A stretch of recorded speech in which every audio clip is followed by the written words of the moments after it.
Hello there, and welcome to the Sleepless Scientist, a quiet place in the cosmos where your thoughts can unwind and knowledge becomes a soft lullaby for the night.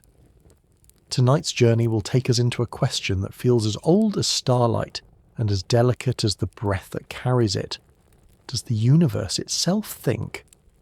Not in the way you and I do, with words and lists and the quick flash of recognition when a familiar face enters the room, but perhaps in a way that is slower, broader, and stranger. A kind of mind that doesn't look in mirrors, yet still shapes the patterns we live inside. But before you settle in and get cozy, I'd love it if you could take a moment to like this video and subscribe, only if you truly find these quiet explorations enjoyable. And when you're ready, leave a comment to let me know where in the world you're listening from and what time it is for you right now. It's always such a joy to see all the places we gather from, each in our own little slice of time.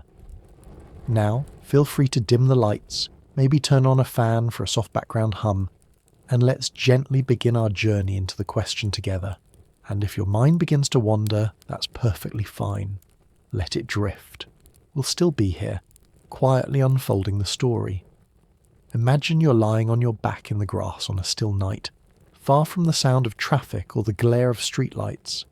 The sky's a deep canvas above you, scattered with cold white stars and a faint smudge where the Milky Way stretches like a long forgotten brushstroke.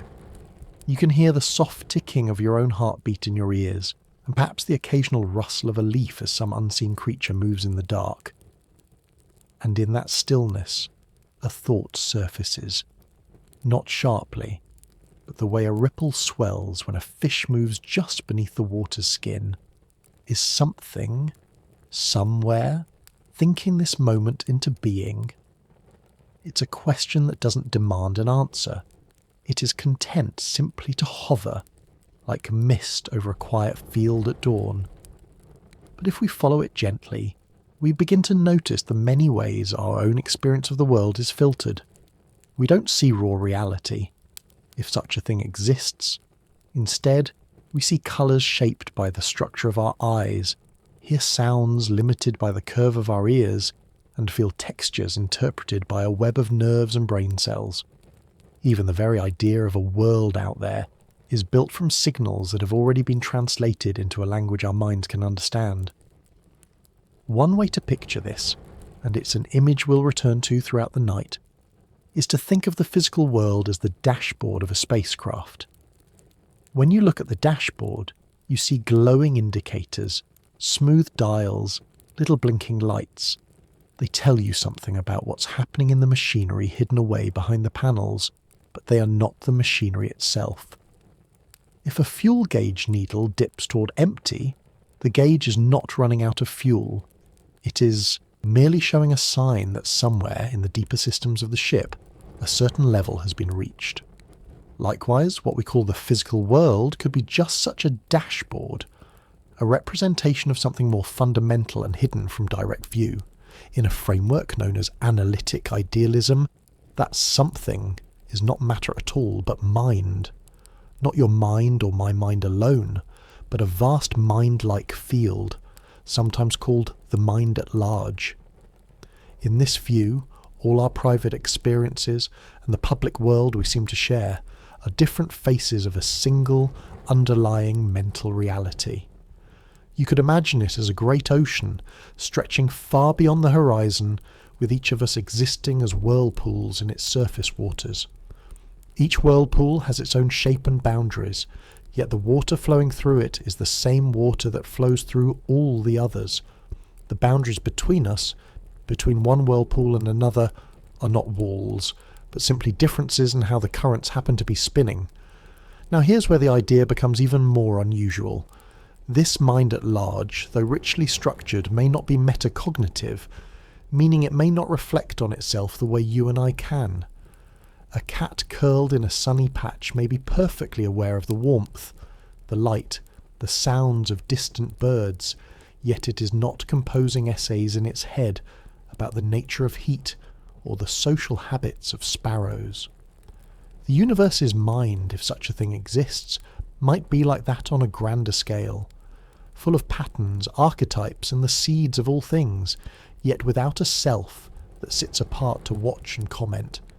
The patterns themselves might be as old as time, recurring shapes in the flow of experience, much like the spirals of seashells or the branching of trees.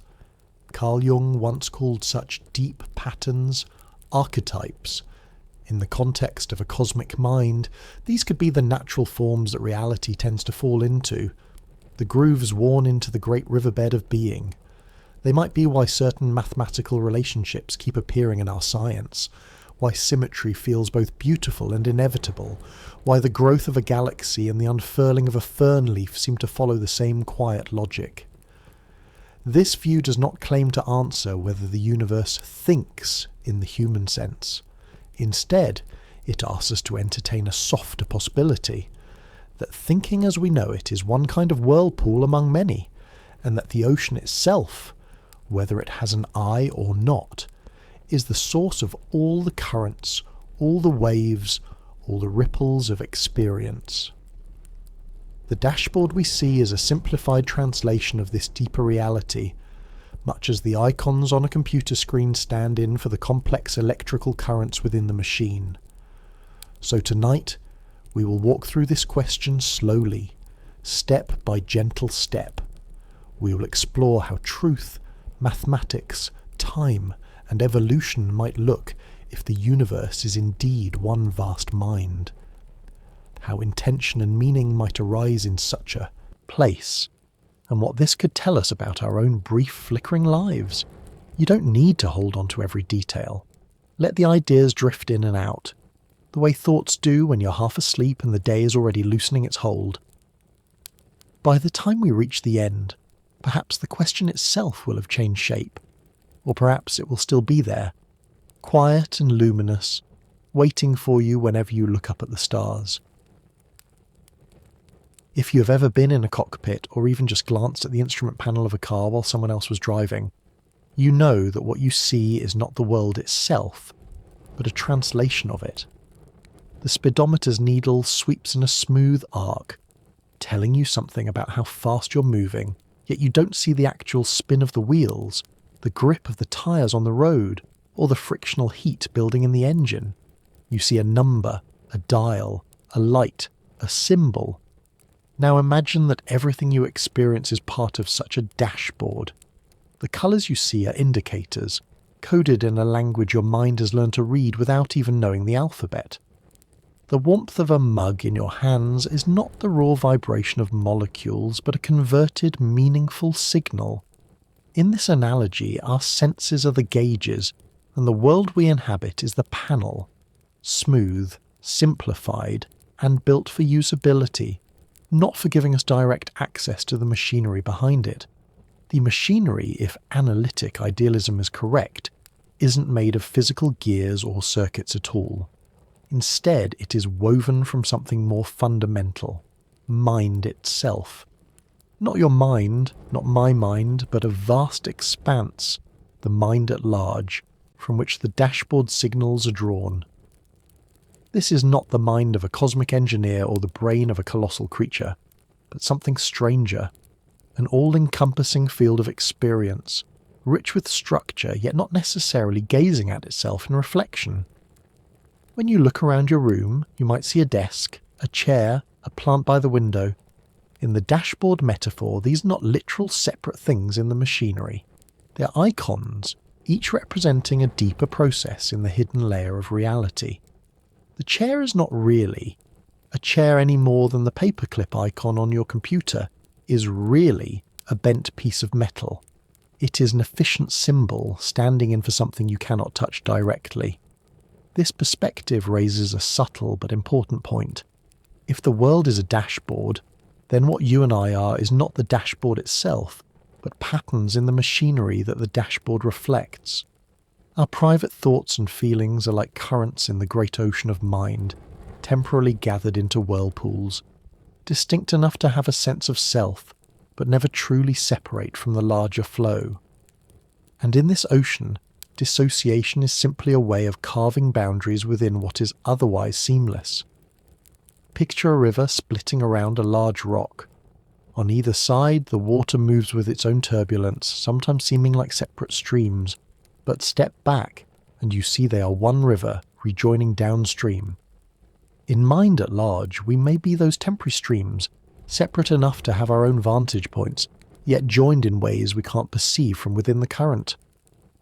The philosopher Carl Jung used the word archetypes to describe the recurring forms and motifs that seem to arise in human thought and myth across cultures. In the context of a universal mind, archetypes could be thought of as preferred configurations in the flow of experience, not imposed from outside but arising naturally, the way frost patterns form on a window. A spiral, a branching tree, the curve of a wave. These are shapes the mind's ocean seems to like, repeating them in everything from seashells to galaxies. You can imagine these archetypes as the design language of the dashboard.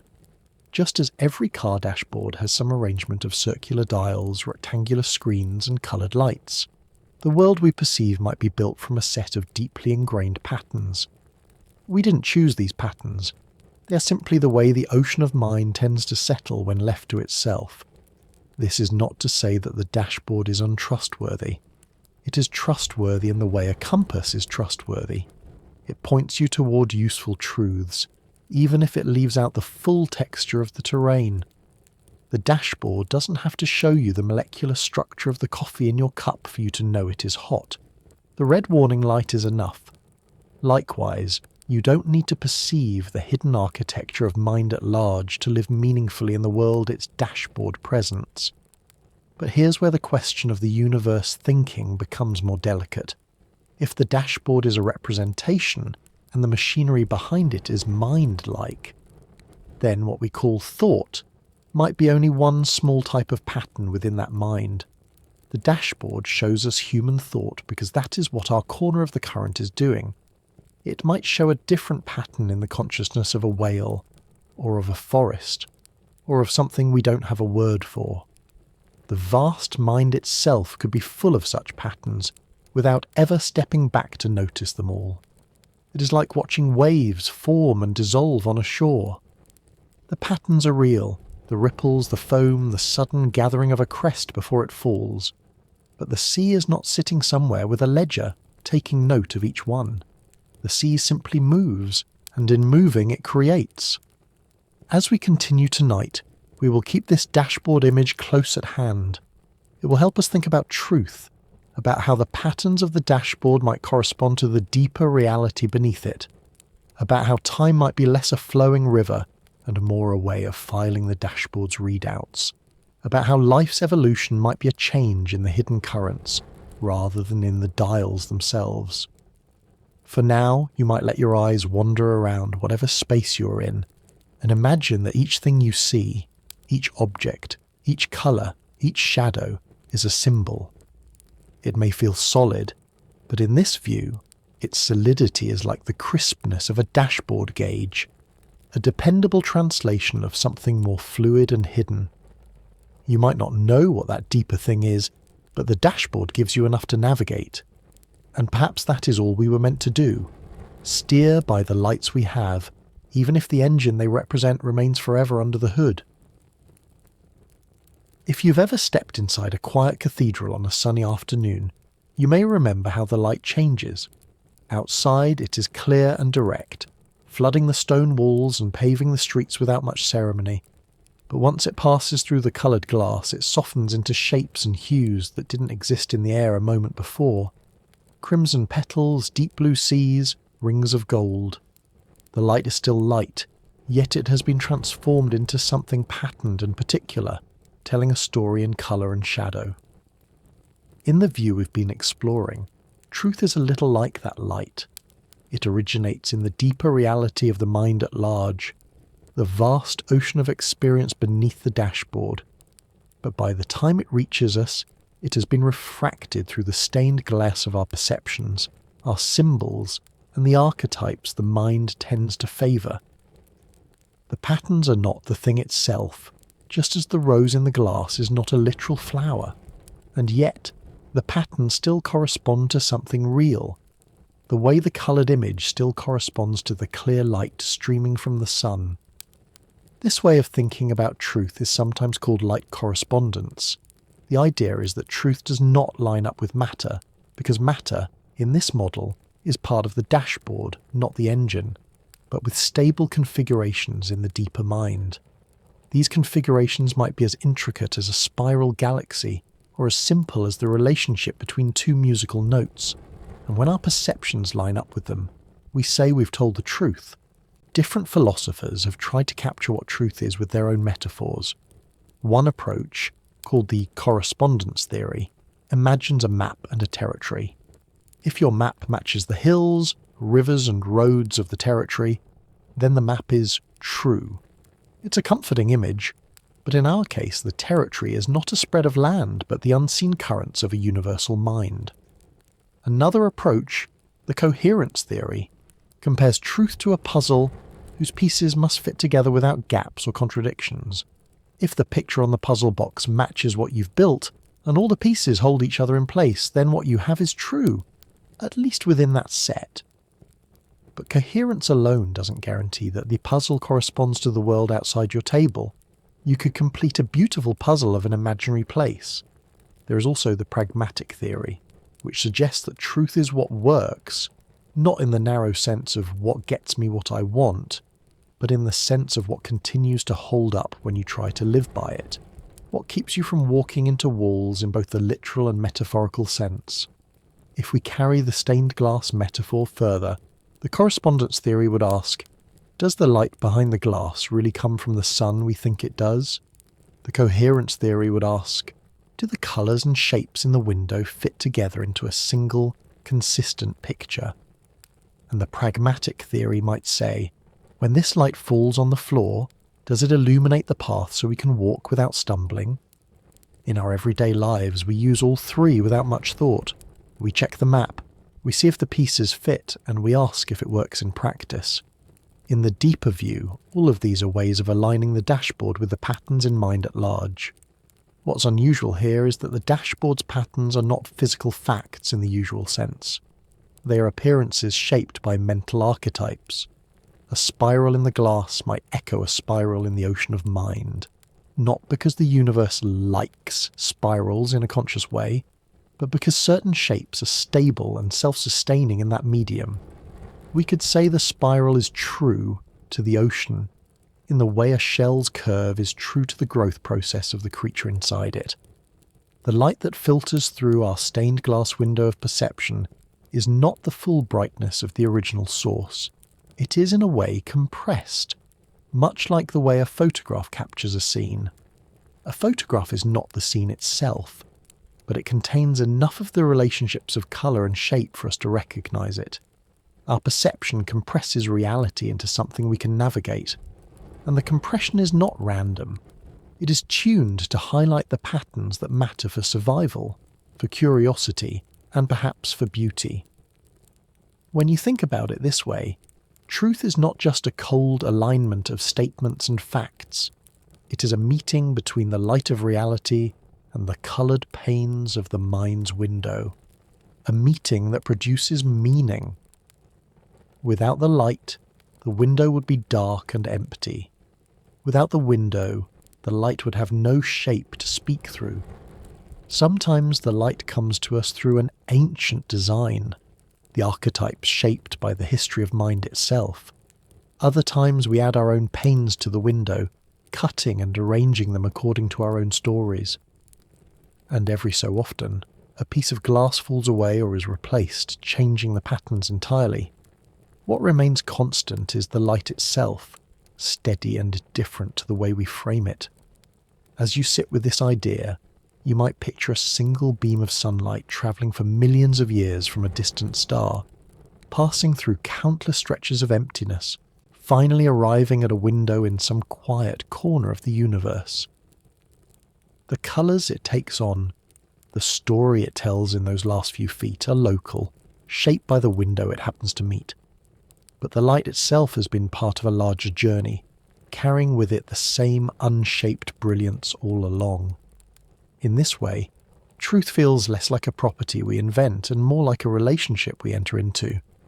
A relationship between our stained glass minds and the clear light of the deeper world, The dashboard is our frame, the symbols our pains, and the correspondence is not with lumps of matter, but with the enduring patterns that give the light its recognisable form. There is a certain quiet satisfaction in drawing a perfect circle by hand, though most of us can only get close before the line wobbles. The human eye is forgiving, but the mind is precise. It notices symmetry even when it is not exact, and it feels something like relief when a pattern is just right.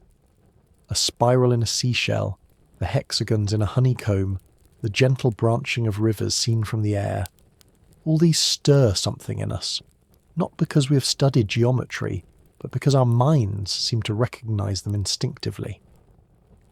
In the framework of a mind at large, these shapes are not just accidents of matter. They may be the natural forms that the deeper mind likes to revisit again and again across scales and contexts. Carl Jung called such enduring forms archetypes, and in this sense, an archetype is not a fixed image but a tendency, a groove in the field of experience, like the channels water cuts into soil when it flows for long enough in the same place. Numbers, too, may be part of this language of grooves and channels. Mathematicians sometimes speak of a strange harmony between the abstract world of numbers and the concrete world we experience, a puzzle famously noted by physicist Eugene Wigner as the unreasonable effectiveness of mathematics in describing nature. Why should equations written on paper describe the fall of an apple, the orbit of a planet, or the faint bending of light around a distant galaxy? One way to answer within this mind-centered model is to see mathematics not as an invention or as a separate realm, but as one of the cathedral-like structures within mind at large.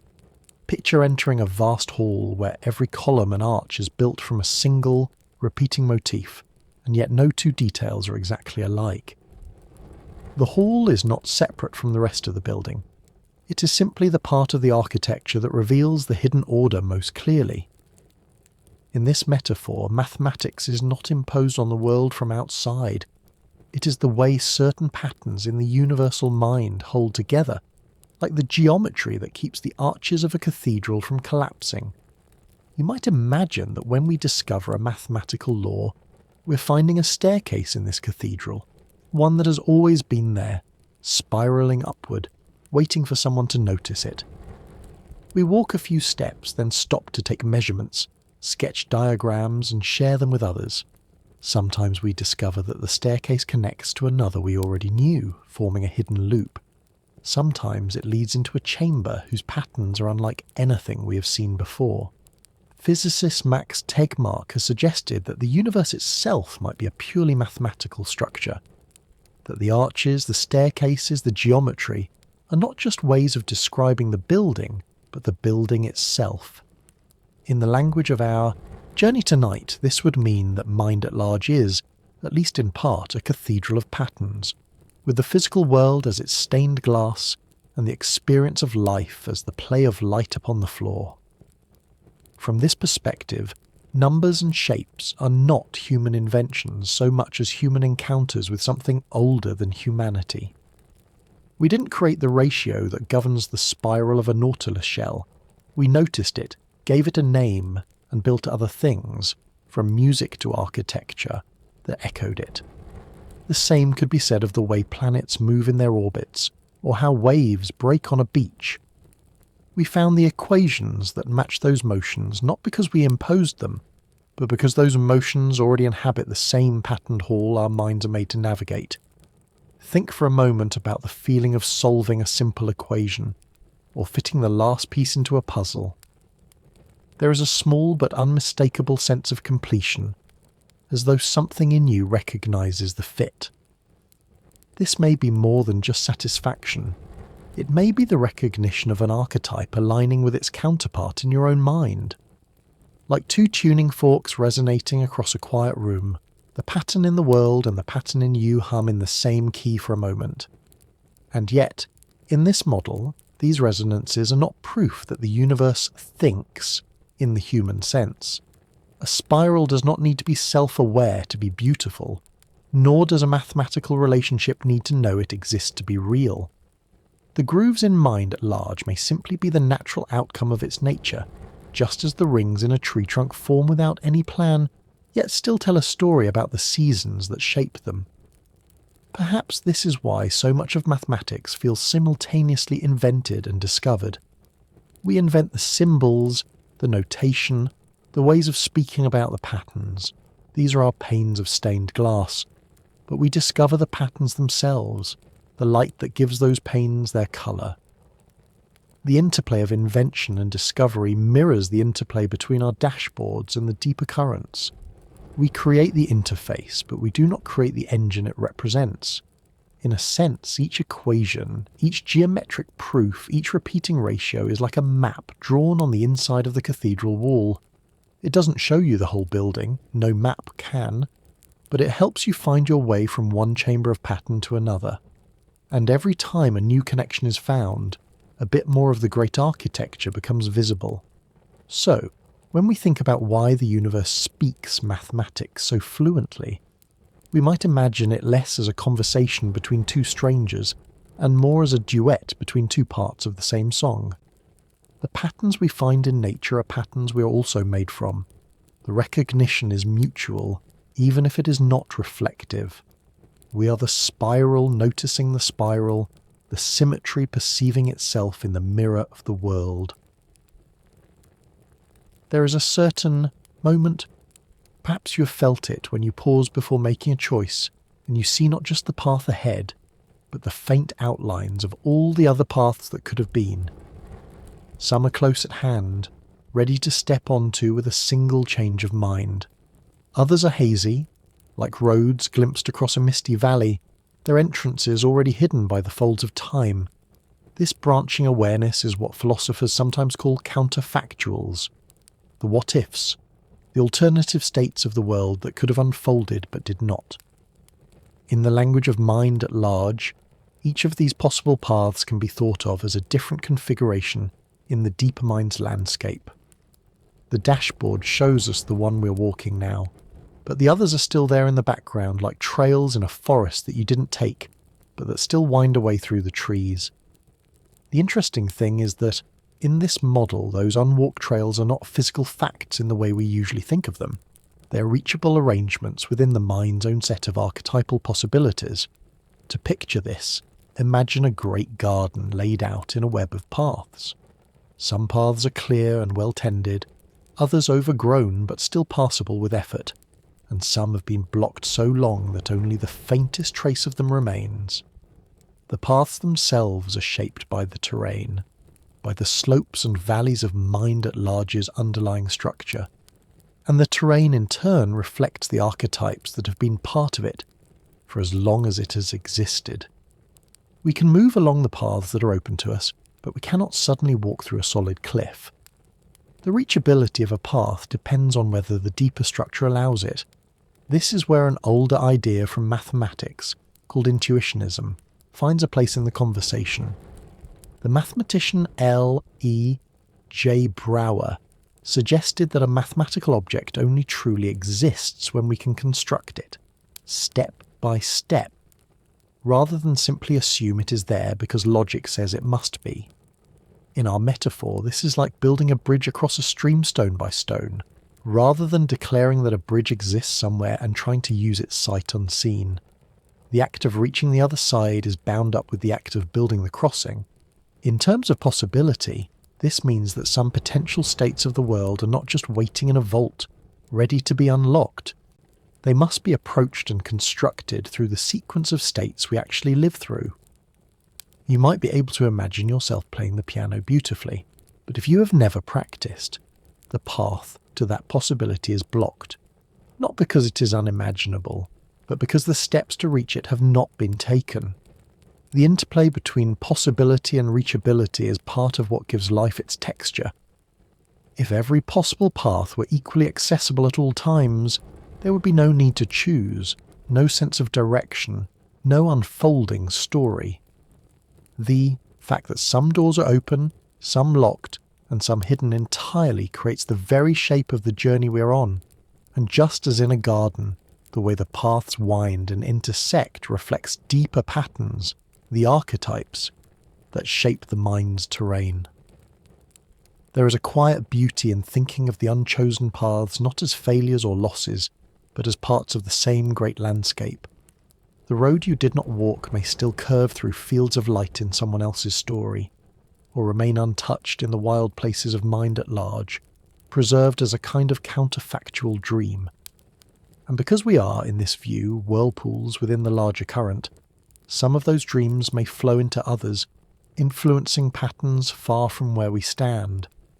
If the world is a dashboard, then possibility is like the set of all screens the dashboard could display, even if we only ever see a few in our lifetime. Some screens are just one button away, others require a whole change in the wiring to appear, and perhaps the screens themselves are not infinite but drawn from a vast yet structured set, the way the keys of a piano can play many songs, but only those that can be built from its fixed notes. From a human perspective, counterfactuals can be bittersweet. We can feel the weight of the roads not taken, sometimes with regret, sometimes with relief. But in the softer light of this model, those roads are simply parts of the same mind that holds the one we are on. They are not truly gone, because in the crystal of eternity, which we will explore soon, all possibilities have a place, whether reached or not. And so, the question of whether the universe thinks about its possibilities might be answered with a kind of gentle negation. The garden of paths exists because of the mind structure, not because it is making plans. The reachability of some paths over others is not a decision but a consequence of the terrain. We, as travellers, may dream of other trails and even make our way toward them, but the mind itself need not sit and ponder its own cartography. The landscape simply is, and in being it allows. If you wish, you can picture yourself standing at a crossroads in that garden right now. Behind you, the path you've travelled stretches away, each step a stone already placed. Before you, the way branches. Some trails bright in the sunlight, others fading into the shade. Far off you may glimpse the glimmer of paths you will never walk, and that is all right. They are part of the same garden, the same mind, the same quiet abundance of possibility. If you have ever wandered into an old library, the kind that smells faintly of paper and dust, you know that its silence is not empty. It is a layered hush, as if each shelf and each spine remembers every hand that has reached for it, every mind that has bent over its pages.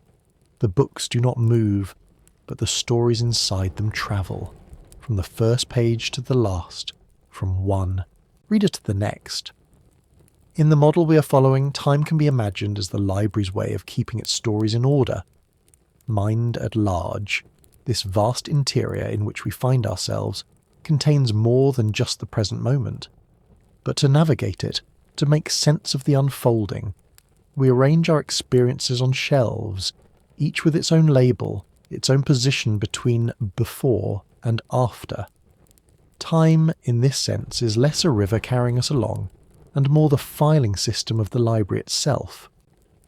On the dashboard of our perception, we experience this as a continuous flow, a succession of frames like the pages of a book.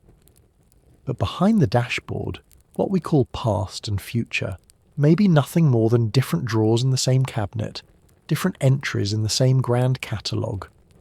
We flip through them one by one, not because the deeper mind must, but because this is how our part of the mind, our whirlpool, keeps track of its own story. Philosophers have long debated whether time is truly passing, or whether all moments already coexist. Presentism holds that only the present is real, that the book is being written as we read it, the pages ahead blank, the pages behind gone except for memory. Eternalism suggests the opposite, that every page already exists, bound together in a finished volume, and our reading is simply moving our finger from one line to the next. To bring this into our imagery, picture two different candles. In the first, the flame burns at the top of the wax, consuming it slowly, the molten wax dripping down in a soft, steady rhythm. This is the Presentist candle. alive only at the burning edge. In the second, the candle is unlit, but encased in a block of crystal, every curve of wax preserved forever in stillness. This is the eternalist candle, the flame's journey frozen in a single sculpture. Our dashboard presents the world as if the first candle were the truth, because this is how we navigate. We cannot live on all pages at once, so we keep a narrow beam of attention on the one in front of us. The rest of the book is there, perhaps, but it is dark to us until we arrive. Yet in the deeper mind, where the filing system resides, all the shelves exist together, each accessible in principle, even if not in practice for the altar we happen to be. Thinking of time as a filing system has another advantage. It allows us to see how space and time are bound together. In physics, space-time is the joint catalogue. Each book not only has a position in the sequence, but also a place on the map. The filing cards in this library do not just say Chapter 12, page 34, they also tell you which reading room, which shelf, which window it sits near. This arrangement is practical, but it is not the same as the story itself. The filing card is not the plot, the coordinates are not the content. If you have ever returned to a place from your childhood and found it both familiar and strange, you may have felt the way the filing system works on us. The shelves have been rearranged. The book you remember is still there, but you are reading it with different eyes, from a different place in the catalogue. You realise that time is not just about sequence, but about the way the mind arranges meaning. And perhaps this is why time, as we live it, feels both solid and elusive. It is solid in the sense that the library's order remains stable enough for us to function. Morning follows night, spring follows winter. It is elusive in the sense that our position in the filing system is always changing, our attention shifting from one book to another, from one corridor of shelves to the next. In the quieter light of mind at large, the filing system is just a tool. It helps us find our way, the way a library map does, but it is not the library itself. The stories exist whether we consult them or not. The moments do not vanish when we look away. They remain, stored in whatever medium this vast mind uses to hold them. The sensation of time passing is simply the sensation of our own movement through the catalogue. You can imagine, if you like, a librarian who's not a person but the process of organisation itself. A silent, steady presence keeping the shelves in order, sliding new cards into place as experiences arrive. This librarian is not making the stories, nor choosing which ones you will read. It is simply ensuring that, when you do reach for one, it will be exactly where it belongs. And so, when we ask whether the universe thinks about time, the answer might be that it doesn't think in the way we imagine. The filing system does not daydream about the books it holds. It does not wonder whether the candle is burning or frozen. It simply maintains the order in which things can be found. The meaning of the stories emerges only when they are read, and that reading is what we call a life. Imagine holding a crystal in your hands. It is heavy and cool at first touch, its surface faceted into countless tiny planes. As you turn it, light slides across the faces, catching here, glancing away there so that no single view shows the whole of it. Each shift reveals new flashes, gold, violet, clear white, as though the crystal has been storing a secret in every angle. This crystal is the metaphor some philosophers use for eternity. In it, every moment exists not in sequence, but as one of the facets. The moment you're in now is just the face turned toward you at this instant. Tilt the crystal, and another moment gleams. Rotate it again, and yet another comes alive. From the inside of the crystal, which is where we live, the light seems to move, changing from one facet to the next. But from the outside, nothing changes at all. Every face is there at once, waiting. In our earlier library metaphor, you might think of this crystal as the library as a whole, outside of time. The filing system belongs to the reader's perspective. The crystal is the view from beyond the shelves where all the books already exist together, their stories complete. We may walk from aisle to aisle, pulling one book after another, but in the crystal of eternity, every page is already written, every spine already on its place. From this vantage, truth has an almost absolute quality. If all the moments are already part of the structure, then what is possible is, in some sense, already real.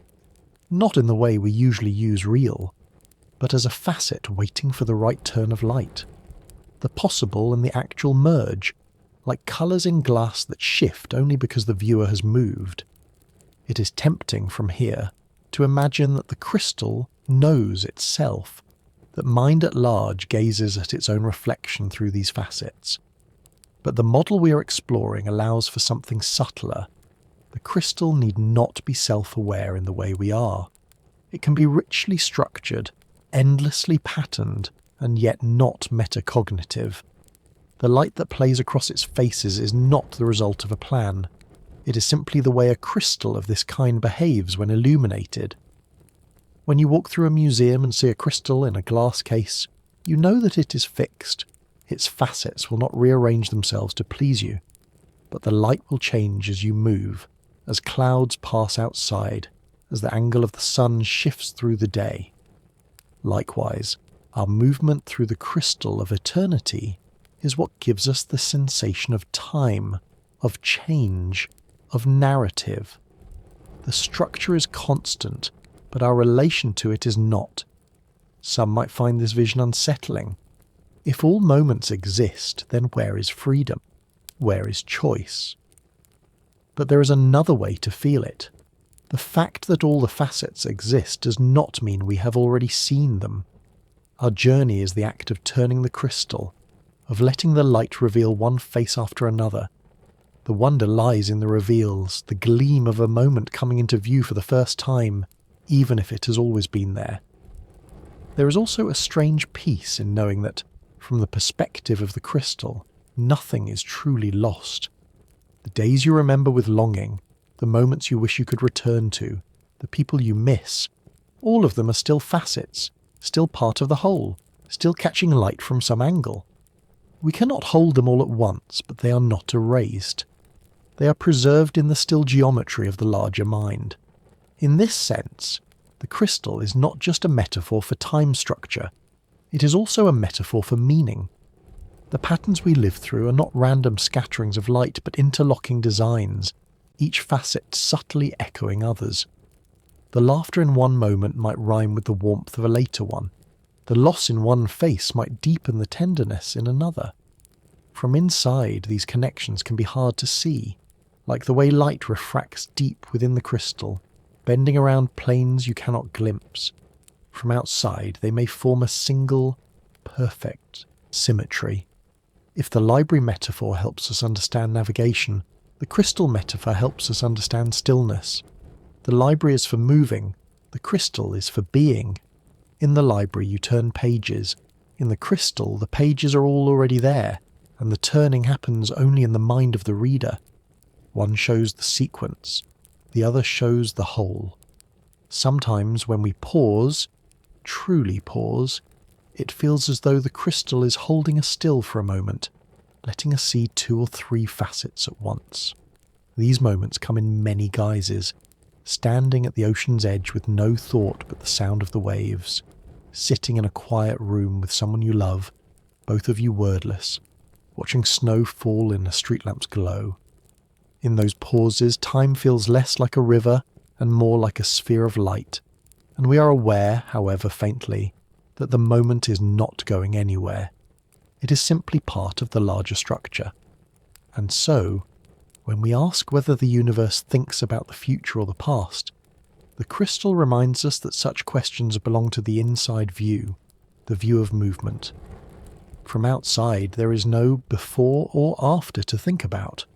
There is only the shine of the facets, all equally present, all equally real in their place. You might picture yourself now as holding that crystal, feeling its cool weight, turning it slowly in your hands. Each glint of light is a moment, one you have lived, one you might live, one that belongs to someone else entirely. They're all part of the same whole, the same unbroken pattern. And perhaps that is enough. Not to know the entire design, but to trust that it is there, complete, waiting, as you move from facet to facet. Picture a river winding through a valley. At first, its course is simple, a narrow stream carving its way between stones, carrying with it leaves, silt, the occasional drifting branch.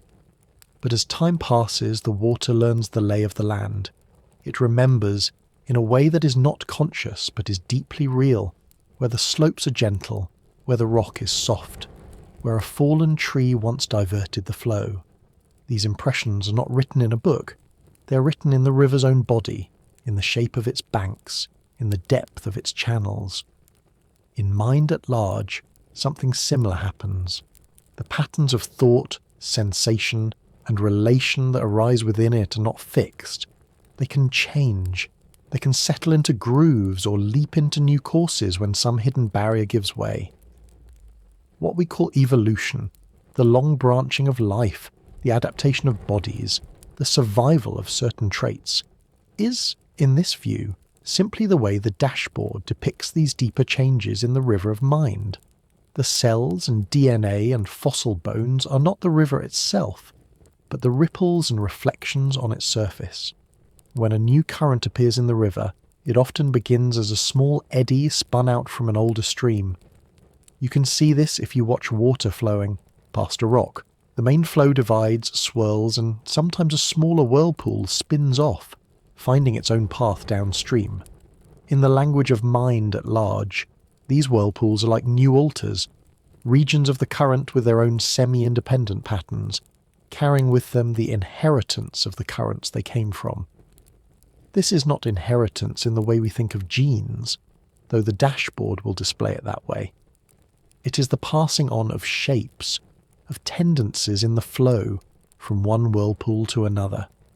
Just as a branch broken off a tree still carries the grain of the wood it came from, each new whirlpool carries the subtle architectures of the patterns that spun it. These inherited patterns can be stable for long stretches, or can erode and shift quickly, depending on what the wider river brings. If you stand on a bank and watch a branching stream, you might see one channel grow deeper over the years, while another becomes choked with the reeds. The deeper channel will shape itself to carry more water. The choked one may eventually dry out. In the same way, patterns within mind at large that are reinforced through repetition, resonance, and interaction deepen into enduring currents, while others fade, becoming mere ripples remembered only in the faintest way. When we look at life through the dashboard, we see these shifts as the slow work of biological evolution, new species emerging, others disappearing, traits becoming more common or rare. But from within the mind's deeper flow, these are simply the unfolding of mental patterns. The fin of a fish, the wing of a bird, the root of a tree. Each is a particular way the current has learned to move, a specific rhythm in the greater water. This view does not strip away the beauty of evolution. If anything, it adds another layer. It suggests that every adaptation, every branching form is part of a vast choreography in the river, each movement shaped by what has come before, each influencing what comes after. The river does not need to think about where it is going. Its learning is in its shaping, in the way each turn, each split, each merge leaves a mark on its own body. And because these patterns are mental at their core, they can carry echoes that are not limited to the physical form. A certain harmony in the way a bird builds its nest might echo the curve of a wave elsewhere in the flow. The spiral of a shell might mirror the unfolding of a thought in a distant whirlpool. These connections may never appear on the dashboard in any direct way, but they are part of the deeper resonance in the water itself. If you think back to the whirlpool metaphor, you can see how inheritance works across time. A whirlpool spun from another does not begin from nothing. It starts with a shape, a spin, a memory of currents that have already proven stable. It may drift into new waters, encountering different conditions, and in doing so it may change. But its beginning is always tied to the patterns of its origin. This is why evolution, in the mental sense, builds upon itself. The river's currents do not reinvent themselves from scratch at every turn. They fold, twist, and open into new paths that still bear the fingerprint of the old. Seen this way, life's diversity, from the smallest moss on a rock to the largest whale in the ocean, is not just a record of what works in a physical environment. It is a record of what patterns have found a place in the river, of what movements have proven stable enough to carry forward, of what shapes have resonated deeply enough to become part of the ongoing flow. And just as the river changes its shape without a single plan, without an overseeing architect, mind at large evolves its patterns without needing to think about them. The dashboard shows this as the branching tree of life, the competition and cooperation of species, the slow dance of adaptation. But behind the screen, it is simply the river moving, learning, and leaving its story in the bends of its course. If you listen closely to a river, especially at night when other sounds fall away, you can hear the small changes, the way a new trickle forms where there was none, the way the water's pitch deepens after a storm. Evolution in mind at large is like that. Quiet changes that, over time, become new channels, new forms, new ways for the current to flow.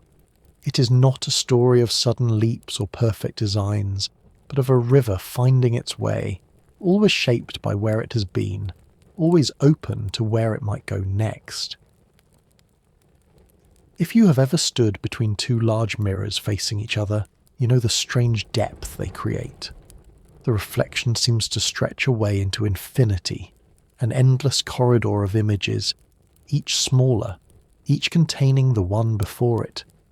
You can raise your hand and see it repeated again and again, disappearing into the shimmering distance. The mirrors do not change what is in front of them. They simply let it see itself, over and over. Metacognition, the ability to think about one's own thinking, is like placing a mirror inside an altar of mind at large. Most patterns in the mind's flow move without ever turning back to look at themselves.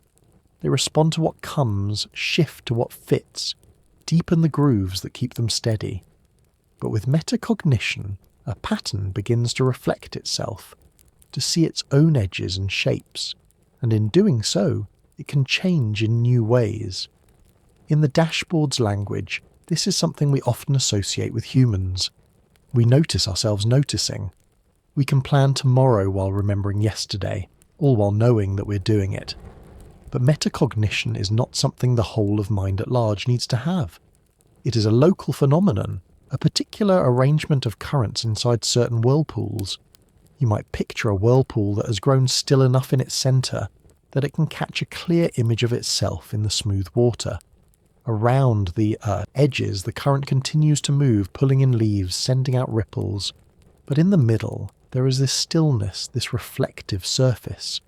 Here, the whirlpool can see, not in the sense of eyes and light, but in the sense of becoming aware of its own shape.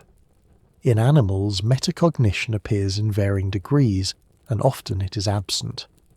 A cat dreaming may twitch its paws and ears, chasing some imagined prey in the silent night. If you watch closely, you might see the hind paw twitch in such a way that the cat's mind treats it as something foreign, an alien paw that must be swatted or bitten in play. In that moment there is movement and reaction, but no reflection on the fact that the paw belongs to the cat. It is an example of dissociation without metacognition. The whirlpool creates a small current within itself but does not recognize it as its own. This lack of metacognition does not make the pattern any less real or vivid. It simply means the pattern does not hold up a mirror to itself. Much of the life within mind at large moves this way, vivid and responsive but not self-reflective. The bird building a nest is shaping and adapting, guided by patterns older than the bird itself, yet it does not stop to consider its own thought about nest building. The river flows without needing to watch itself flow. When metacognition does arise, it often brings with it a sense of separation. The pattern that reflects itself is no longer simply immersed in the current. It can step back in a way and watch from a short distance. This can be useful, as in problem solving or learning, but it can also bring complications, doubt, worry, the strange ability to be distracted by our own awareness. The mirrors multiply the image, and sometimes we become lost in the corridor they create. Science has tried to map metacognition in the brain, building models like the global neuronal workspace and integrated information theory. In the dashboard's terms, these are attempts to describe the wiring of the mirrors, to explain how certain arrangements of neurons allow the mind to shine light on itself. These models do not and cannot describe the deeper river in which the mirrors float, but they are valuable for showing how the reflection becomes visible on our side of the dashboard. If we return to our earlier metaphors, you can think of the river carving out a small circular pool at its edge. The water there is still enough to reflect the sky, the trees, and even the movement of the river itself. Metacognition is that still pool. It does not change the fact that the river moves, but it adds the possibility of seeing the movement from another perspective. And once a current learns to see itself, it may begin to shape its course in new ways, not just from the push of the water, but from its own recognition of the path it is taking.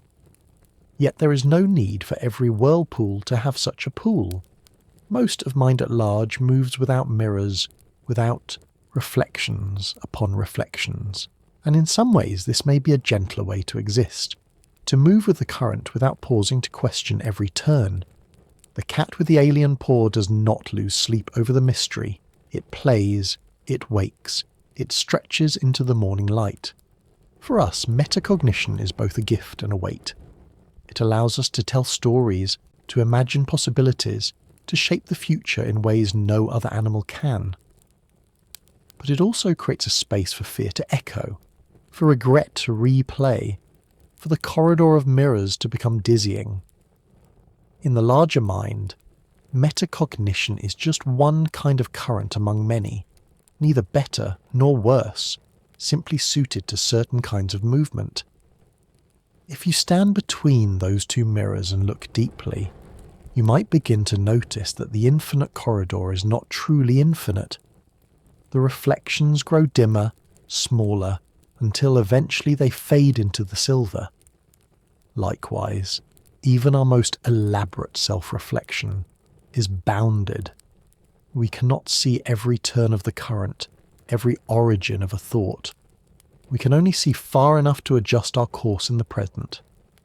And perhaps that is the gentle truth here. Metacognition is not about knowing everything about ourselves, but about having just enough of a mirror to choose in small ways how we meet the next bend in the river. Beyond that, the current still carries us, and we are still part of a flow far greater than what the mirror shows. If you walk along the edge of a lake on a still morning, you may notice a narrow line where water meets land. It is not fixed. Some moments it is sharp, with stones and reeds marking the boundary. Other times it blurs as the water swells over the sand or pulls back to reveal a fringe of wet earth. This shifting line is not just a physical border, it is a meeting place, a place where one realm gives and takes with another. In the philosophy of mind, intentionality, the aboutness of thought, arises in a similar way. It appears at the shoreline between one mental region and another, at the place where a whirlpool of experience brushes against the wider current of mind at large. Inside the whirlpool, patterns move according to their own flow. Outside, the rest of the mind moves with its own vast rhythms. At the edge, there is an exchange. Ripples cross the line, carrying information in and out. This edge is sometimes called a Markov blanket in the language of science. But here, we might think of it less as a blanket and more as a porous wall. A wall with gates and windows letting in currents from outside, sending signals from inside. It is neither entirely closed nor entirely open. Like the lake's shoreline, it changes shape as the conditions around it shift. Imagine, for a moment, being a small fish living near that boundary. You know the plants that anchor in the shallows, the darting insects that skim the surface, the changing light as clouds pass. Each of these is part of your world, not because they are inside you, but because your edge, your shoreline, allows them to be registered, to matter. In a similar way, the thoughts and sensations within an altar become about something because of how the shoreline lets the outer patterns touch the inner. From the dashboard's perspective, this aboutness is built into biology. Sensory organs, neural networks, and behavioral responses all form a chain of connections from the outer world to the inner processes of the organism.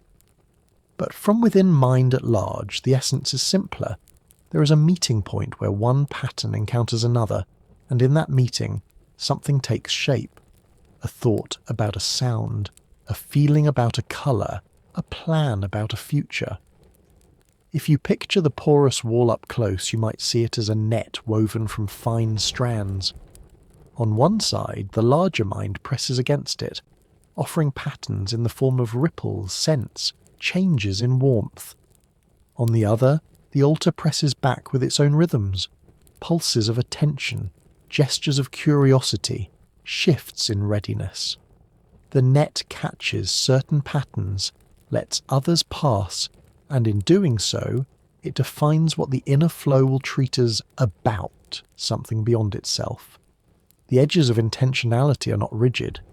In some moments, the gates are wide, and a flood of outer patterns rushes in, filling the inner currents with rich and varied impressions. In others, the wall tightens, the gates narrow, and the inner flow circles mostly on itself. Think of a person in deep concentration, their awareness locked onto a single task. The shoreline has contracted, letting only certain waves touch it. Then think of someone sitting in a park on a spring day, eyes wandering to every movement, ears open to every bird call. Here the shoreline is wide and soft, and the exchanges are many. This flexibility is part of what makes intentionality so fluid. It is not a single thing you can point to, but a dynamic relationship between what is inside and what is outside. And because the patterns in mind at large can shift in so many ways, the shape of the shoreline changes endlessly. Sometimes the shoreline can be deceptive. The patterns coming in may be distorted before they cross the boundary, shaped by currents outside that the inner flow cannot see. Or the inner patterns may anticipate, filling in what they expect to find at the edge. This is why intentionality is not the same as direct contact. It is always mediated by the shape of the wall, the openness of the gates, the readiness of the inner flow to take in what comes. If you return to that morning lake, you might notice how the meeting place is more than just a line. It is an entire zone: wet sand, shallow water, reeds, the shifting play of sunlight and shadow. The life of the lake depends on this in-between space. Fish come here to feed, birds come here to drink, insects lay their eggs here. Without the edge, the inside and outside would be sealed away from each other, unable to sustain the variety of life we see. In the same way, the edge of an altar, the porous wall of its Markov blanket, is where its world becomes alive with reference. A sound is no longer just a vibration. It becomes about a bird, or a storm, or a voice calling from another room. A shape is no longer just a curve. It becomes about a leaf, or a hand, or a tool. The edge is where experience acquires direction, where patterns turn towards something beyond themselves. And so, when we speak of aboutness in the universe's mind, we're speaking of these countless shorelines, each tracing a unique contour, each defining a different world within the whole. They are not fixed coasts on a single ocean, but moving edges in a river delta, forever shifting, forever making new inlets and new points of contact. It is at these edges, more than anywhere else, that the inner and outer recognize each other, not as identical, but as related. The meeting is never perfect, the exchange never total, yet it is enough to give rise to meaning. And meaning, in this view, is not something layered on top of experience. It is the pattern of the shoreline itself, drawn in the meeting of currents. Imagine drifting in a wide bay where the tides are slow but steady, and the surface carries you without effort. The currents seem aimless at first, shifting with the wind and the pull of the moon. Yet, after a while, you notice a tendency, a certain way the water prefers to move. Even when a gust pushes you aside or a passing boat's wake ripples across the bay, the drift returns, carrying you toward a familiar cove. In the language of patterns, this quiet leaning is called an attractor. It is not a command from above, not a rule written into the tide, but a natural shape in the flow. Water moving in that bay will tend more often than not to settle into the cove. The path to get there may vary. Some days it's a gentle arc, others a zigzag against small waves, but the end is much the same. In mind at large, attractors can be thought of as gentle valleys in the vast sea of possibilities. If you imagine that every possible pattern of thought or movement is a point on a great landscape, then certain valleys are deeper, more likely to gather the flow. The currents of the mind find these low places not because they are ordered to, but because the terrain itself invites them. From the dashboard's perspective, we sometimes speak of purpose as if it were a fixed destination, something that existed before the journey and pulled us toward it. But in this softer view, purpose is less like a blueprint and more like a slope in the ground. The flow does not know it is moving toward the valley. It simply follows the shapes it encounters, and the valley is where those shapes lead. You might picture a school of fish swimming in the open ocean. They scatter when startled, veering off in dozens of directions, but after a few moments they reform into their original cluster, moving together once more. No single fish has planned this reunion. It happens because the patterns of their swimming, shaped by instinct and the water's resistance, make the cluster a stable form. This is an attractor, not a conscious goal, but a configuration the system naturally falls back into. In our own thoughts, attractors can be familiar emotional states, recurring ideas, or ways of responding to the world. A person might find themselves returning again and again to a certain kind of music when sad, or to a certain walk by the river when restless. The choice feels deliberate, but underneath, it may be the mind's currents finding their way back to a well-shaped cove. On a larger scale, entire species can drift toward attractors in the mental landscape of evolution. Certain body shapes, certain sensory abilities, certain ways of moving. These appear again and again, even in unrelated branches of life, because they are stable solutions in the wider flow of possibility. The eye has evolved more than once, so has the wing.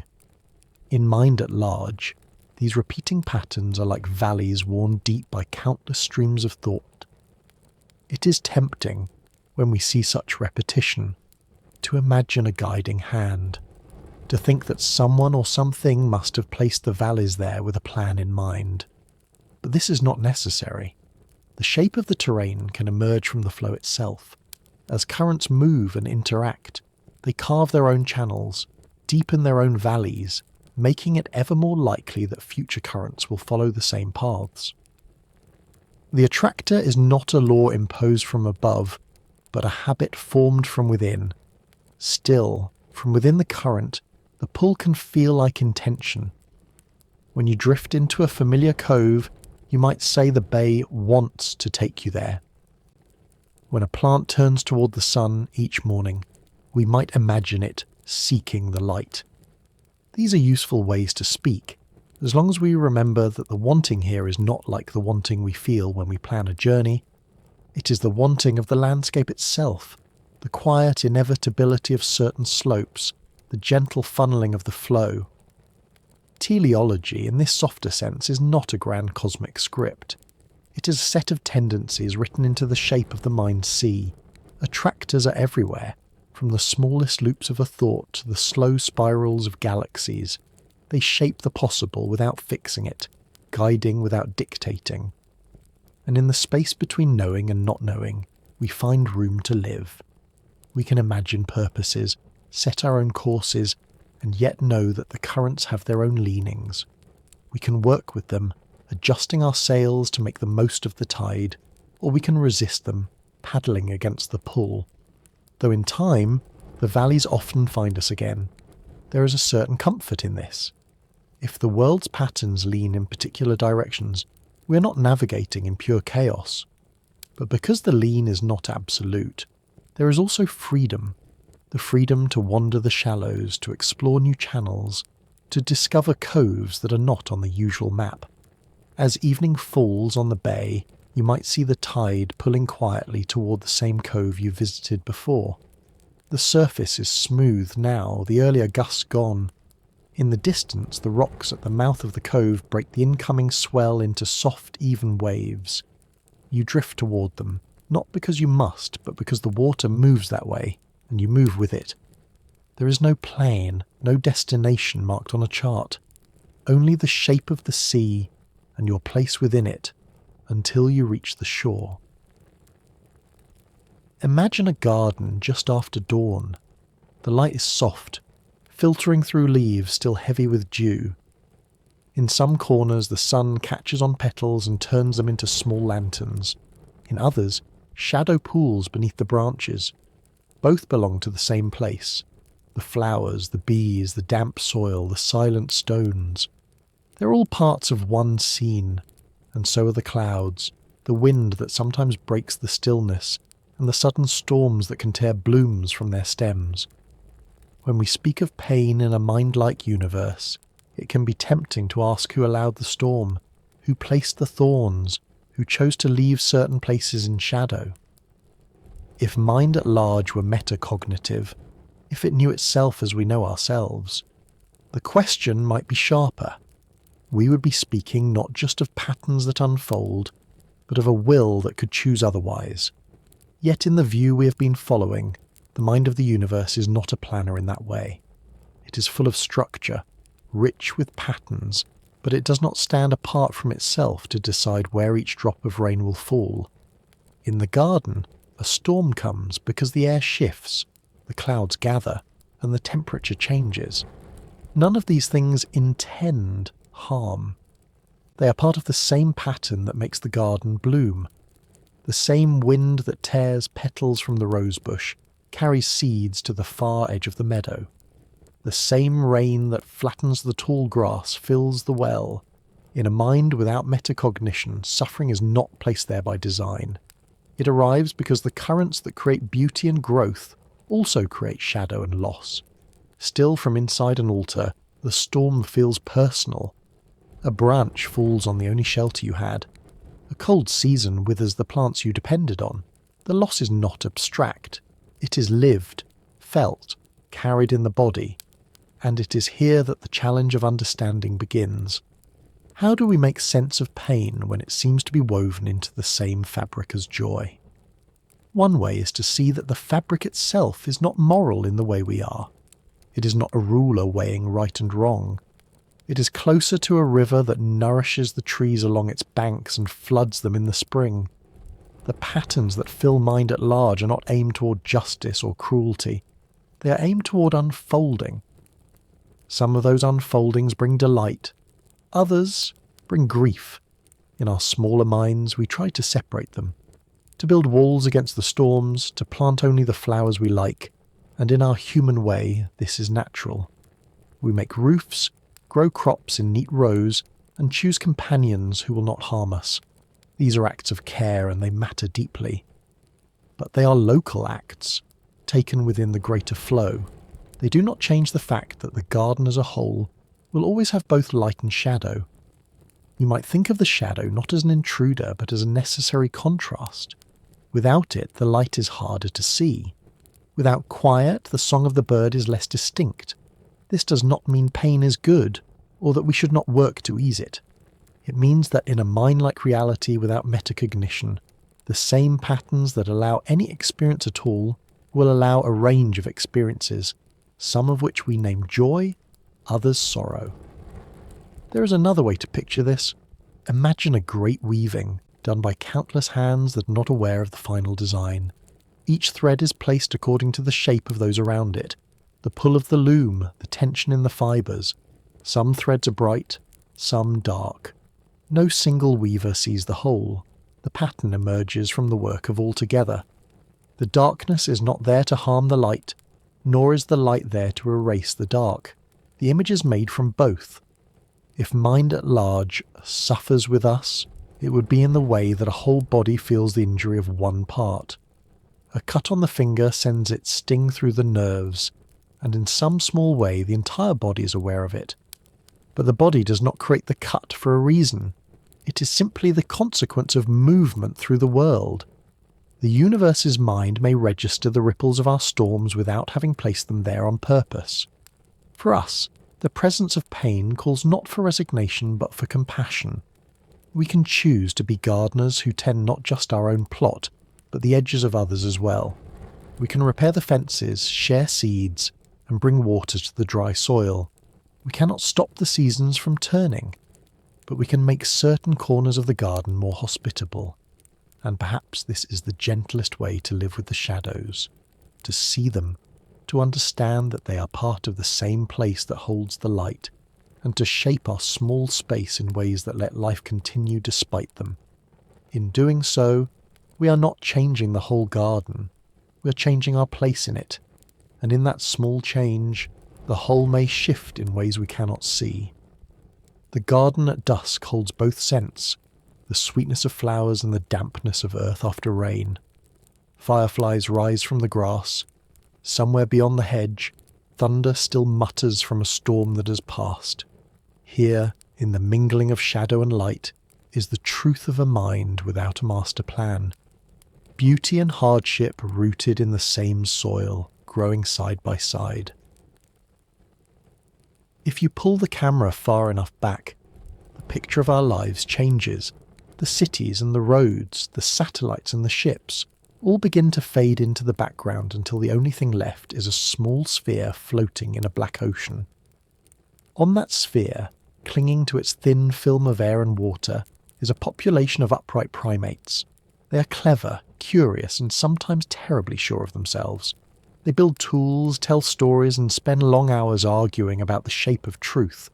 From close up, it feels grand, a monumental effort to understand the cosmos. From far away, it is still remarkable, but in a different way. A troop of monkeys on a rock, trying to explain the ocean that surrounds them. The image is not meant to belittle, but to place us gently in scale. We are neither the centre of everything nor entirely insignificant. Our questions are real. Our curiosity is one of the most intricate dances the universe performs through us.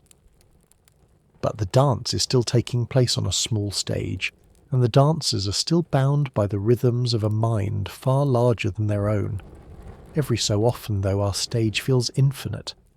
We hold conferences, publish papers, record documentaries, and speak as if the last word has been said. This is the point where a little humility can be useful. We are bright animals, but animals all the same, learning, guessing, revising, and sometimes being entirely wrong. To forget this is to risk turning our tools into idols, our methods into creeds. Science, for example, is one of the finest tools we have ever shaped. It lets us test our guesses against the patterns of the world, filtering out much of what is wishful or mistaken. Yet when we turn science into scientism, the belief that nothing exists beyond what the current methods can measure, we narrow the stage to only what the spotlight reaches. The rest of the theatre may still be there, waiting in the dark, and closing our eyes to it does not make it vanish. At the other extreme lies a kind of floating relativism, where every idea is treated as equally true, and where the act of choosing between them is seen as a kind of arrogance. This too has its dangers. If we are to build any bridge between our little minds and the patterns of mind at large, we need something stronger than a shrug. Wonder is essential, but wonder without rigor can leave us lost in our own inventions, mistaking the clouds in our heads for the shape of the land beneath. The balance, perhaps, is to remember that our role is not to own the truth, but to tend it, to keep refining our understanding, knowing it will never be final, and to hold that work lightly enough to see its limits. A gardener does not expect to control the weather. They prepare the soil, plant the seeds, water what they can, and learn from the seasons. In the same way, we can work to keep our ideas alive and useful, while accepting that the climate of the mind is larger than we are. This balance between rigour and wonder is not static. Sometimes the questions call for sharper tools, careful definitions and slow testing against the world. Other times they call for sitting quietly under a sky full of stars, letting the mystery widen without demanding that it resolve. We move back and forth between these modes, like breathing, an inhale of attention to detail, an exhale into the open air of possibility. And there is something freeing in seeing ourselves as monkeys on a rock.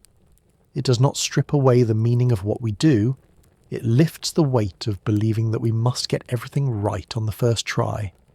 Monkeys can learn, can pass knowledge along, can remember which plants are safe to eat and which rivers to avoid in the rainy season.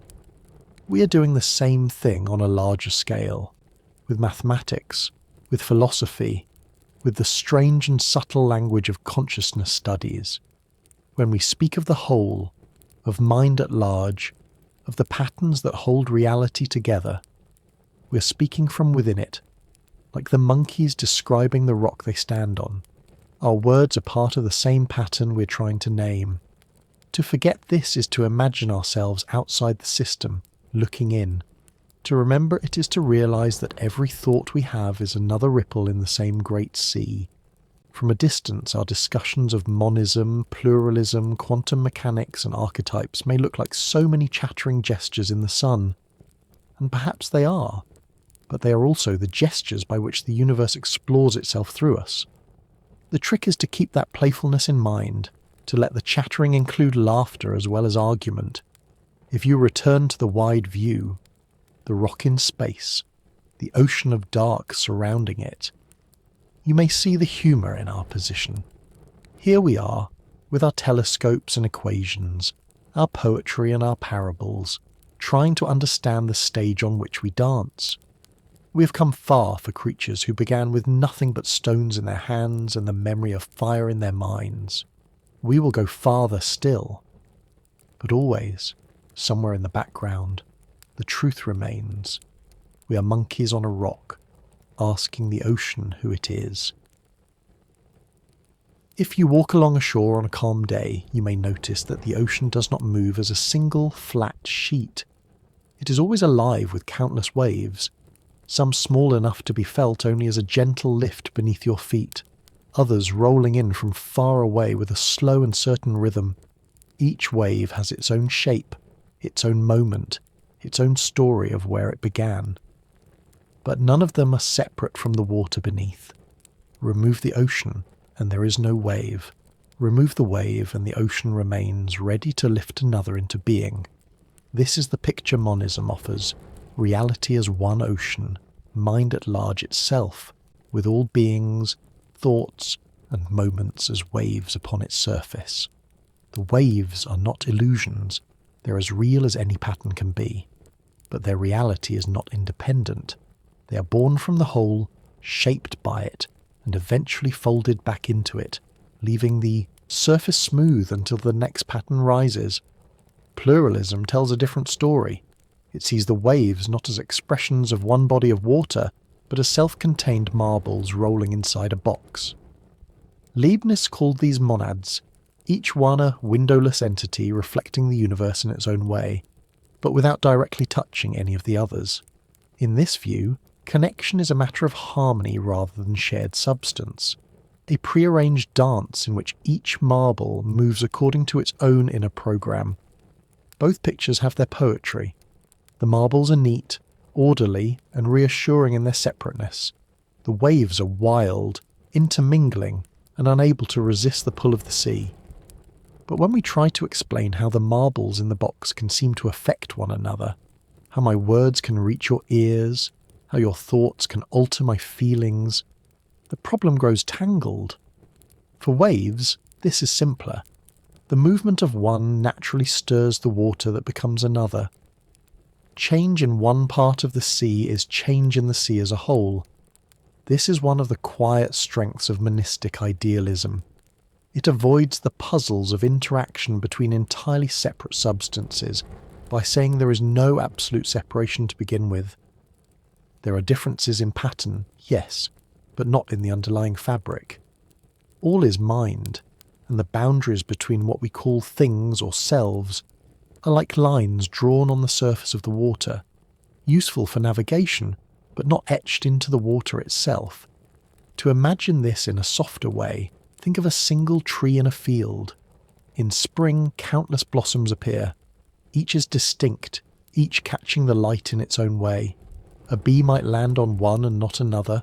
A raindrop might slide off a petal's edge while another remains dry. But all of them are nourished by the same trunk, the same roots drawing water from the same soil. The blossom is itself, but it is also the tree. From within our human perspective, the point of view of a single blossom or wave, the separateness feels absolute.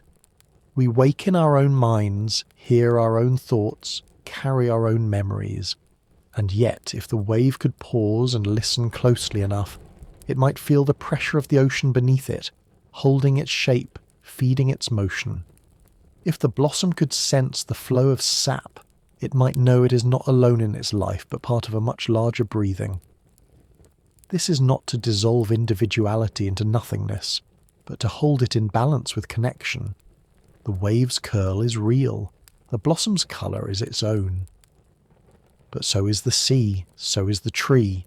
In the rhythm of our days we live as the many, buying food, greeting friends, speaking our names as if they were the final word on who we are. In the quiet between breaths we may sense the one. The vastness in which those names are ripples, brief patterns in a shared expanse. The mind often wants to choose, to decide whether it prefers the security of the marbles or the openness of the waves.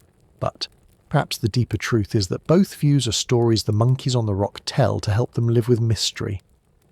Monism may be closer to the way the water moves, but pluralism speaks to the intimacy of our individual journeys. Each is a way of tracing the outlines of something too wide to grasp all at once. In the end, the ocean will go on lifting and dropping its waves, and the marbles will keep rolling in their imagined box. Our task may be less about proving which is correct, and more about noticing what each story allows us to see. The ocean teaches connection.